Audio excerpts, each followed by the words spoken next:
This is doctor Bhuvneshwar Suthar. आज का हमारा टॉपिक है कॉम्पटन इफेक्ट, कॉम्पटन प्रभाव।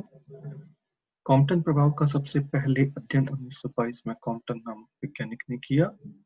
इन्होंने पाया कि ग्रेफाइट क्रिस्टल पर अगर उच्च आवृत्ति के एक्स किरणों को आपतित करवाया जाता है तो स्कैटर्ड प्रकीर्णित रेडिएशन की वेवलेंथ आपतित रेडिएशन की वेवलेंथ की तुलना में ज्यादा होती है। इस प्रभाव को कॉम्पटन प्रभाव कहते हैं। स्कैटर्ड वेवलेंथ या प्रकीर्णित वेवलेंथ का आपतन वेवलेंथ की तुलना में परिवर्तन जो होता है उसको कॉम्पटन शिफ्ट या कॉम्पटन विचलन कहते हैं। Compton shift free electrons in material के मुक्त इलेक्ट्रॉनों के कारण होता है। कॉम्पटन शिफ्ट की वैल्यू का मान ज्ञात करने के लिए माना कि किसी क्रिस्टल पर एक्स दिशा में एक्सरे को आपतित करवाया जाता है। आपतित एक्सरे की फ्रीक्वेंसी अगर न्यू है तो एनर्जी एच न्यू होगी। ये माध्यम में मुक्त इलेक्ट्रॉनों से अन्योन्य क्रिया करते हैं। से टकराने के पश्चात ये प्रारंभिक दिशा के साथ थीटा कोण पर विचलित हो जाते हैं। थीटा कोण पर प्रकीर्णित एक्सरेज की वेवलेंथ आपतित एक्सरेज की तुलना में अधिक होती है। इलेक्ट्रॉन जो प्रारंभ में स्थिर अवस्था में था कुछ ऊर्जा प्राप्त कर प्रारंभिक एक्सरेज की दिशा के साथ थीटा कोण पर विचलित हो जाता है। विचलित इलेक्ट्रॉन का मोमेंटम m इंटू v से डिनोट किया जाता है। कॉम्पटन शिफ्ट की वैल्यू का ज्ञात करने के लिए मान ज्ञात करने के लिए कुछ अजम्पशन हम लेके चलते हैं। अगर एक्सरेज जो आपतित हो रहे हैं उनकी आवृत्ति अगर न्यू है तो फोटोन की energy E equal to H nu होगी। Momentum P equal to H nu upon C रहता है। इलेक्ट्रॉन्स को प्रारंभ में मुक्त अवस्था में और विराम अवस्था में लिया जाता है। इसमें फोटोन और इलेक्ट्रॉन के बीच पूर्णतः प्रत्यास्थ टक्कर होती है जिससे इसको एक्सप्लेन किया जाता है। और इसमें एनर्जी और मोमेंटम दोनों राशियां कंजर्व रहती है, संरक्षित रहती है। तो सबसे पहले एनर्जी कंजर्वेशन ऊर्जा संरक्षण सिद्धांत से टक्कर से पूर्व यानी हमारे पास दो पार्टिकल होते हैं। आपतित एक्सरे जिसकी आवृत्ति न्यू है तो एनर्जी हो गई एच न्यू। इलेक्ट्रॉन जो प्रारंभ में विराम अवस्था में है उसकी ऊर्जा हो गई M not C square. After scattering या टक्कर के पश्चात एनर्जी एच न्यू डैश, जहां न्यू डैश स्कैटर्ड एक्सरेज की आवृत्ति है और M not C square moving mass, moving electron का टोटल एनर्जी है। टर्म्स को रीअरेंज करने के बाद एनर्जी की फॉर्म में M C square equal to H bracket में nu minus nu dash plus M not C square. इसके बाद हम अप्लाई करते हैं मोमेंटम कंजर्वेशन लॉ। संवेग चूंकि एक सदिश राशि है तो इसका संरक्षण लॉ हम दो कंपोनेंट्स की फॉर्म में अप्लाई करते हैं। एक प्रारंभिक एक्स किरणों की आपतन की दिशा जो एक्स दिशा मानते हैं।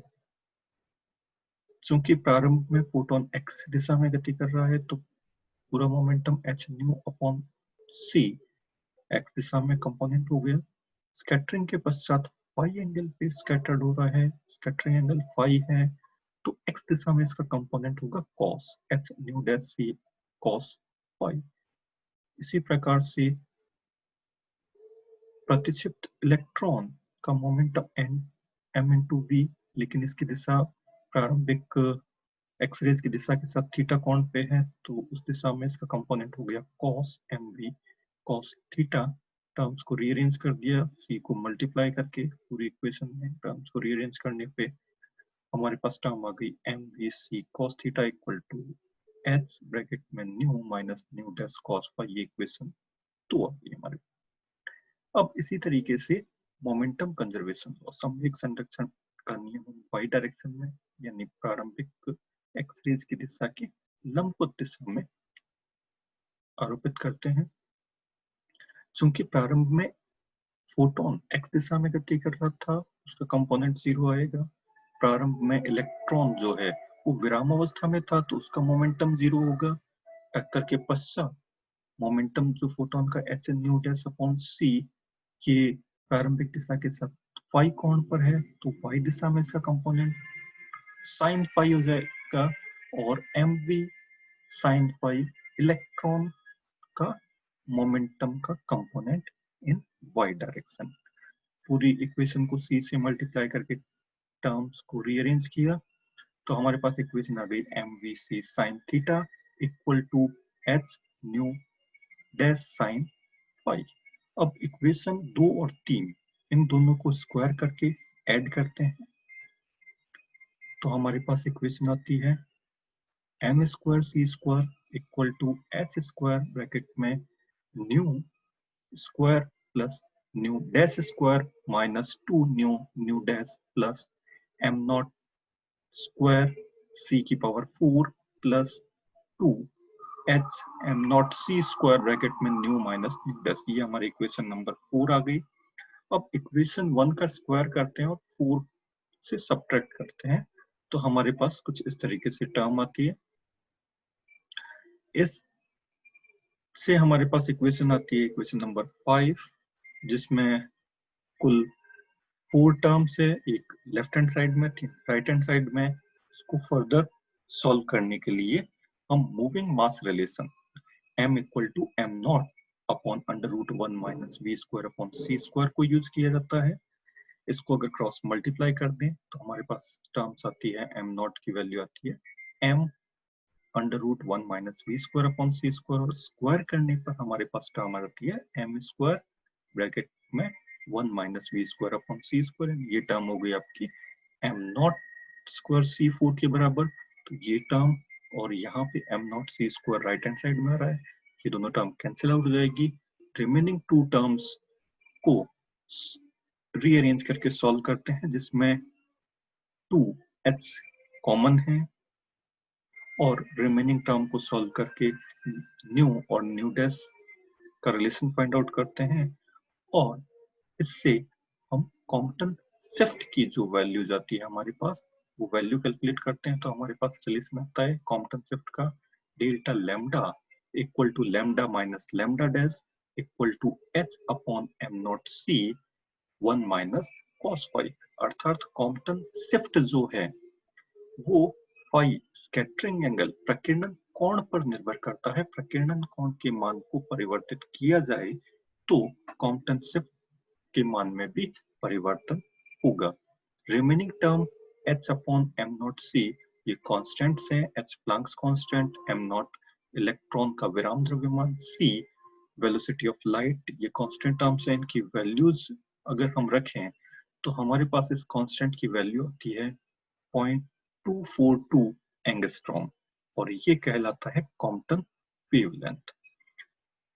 अगर स्कैटरिंग एंगल को 0 लिया जाए अर्थात आपतित एक्सरेज की डायरेक्शन में अगर स्कैटरिंग हो तो कॉम्पटन शिफ्ट क्या होता है मिनिमम और इसकी वैल्यू 0 होती है क्योंकि cos 0 की वैल्यू मिलेगी 1 तो 1 माइनस 1 0 तो कॉम्पटन शिफ्ट 0 होता है, कोई विचलन नहीं होता। फाई इक्वल टू 90 डिग्री यानी लंबवत दिशा में स्कैटर्ड एक्सरेज के लिए कॉम्पटन शिफ्ट की वैल्यू कॉम्पटन वेवलेंथ के तुल्य होती है क्योंकि उस केस में cos 90 की वैल्यू 0 तो remaining term h upon am not c बचता है। प्रतिक्षिप्त डायरेक्शन में यानी विपरीत दिशा में स्कैटर्ड फोटोन के लिए फाई इक्वल टू 180 यानी 180 डिग्री के कोण पर अगर विचलन हो प्रकीर्णन हो तो उस केस में कॉम्पटन शिफ्ट की वैल्यू मैक्सिमम होती है और ये कॉम्पटन वेवलेंथ के दुगने के बराबर होती है। तो इस प्रकार हमने देखा कॉम्पटन शिफ्ट। नेक्स्ट वीडियो में हम स्टडी करेंगे जो प्रतिक्षिप्त इलेक्ट्रॉन है उसकी डायरेक्शन क्या होगी, उसकी एनर्जी क्या होगी, और एक्सपेरिमेंटल वेरिफिकेशन, एक्सपेरिमेंट जो किया गया था वो किस प्रकार से किया गया और उसके रिजल्ट्स क्या प्राप्त हुए। Thank you.